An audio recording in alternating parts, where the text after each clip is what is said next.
Hi guys! ScienceExperiment! Hi guys! Ito po yung Mentos. Ito po yung RC. Lemon juice. Ito po yung lemon juice.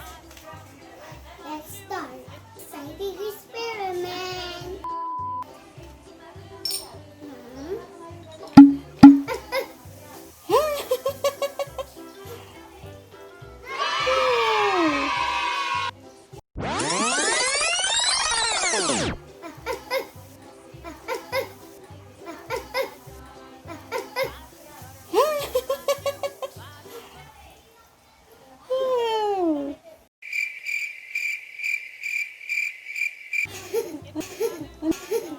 Anong nangyari? Ang sabon. Ito pang laman. Pang Mentos. Ito po yung lemon juice. Mentos and soft drinks will create lots of bubbles that causes a fountain.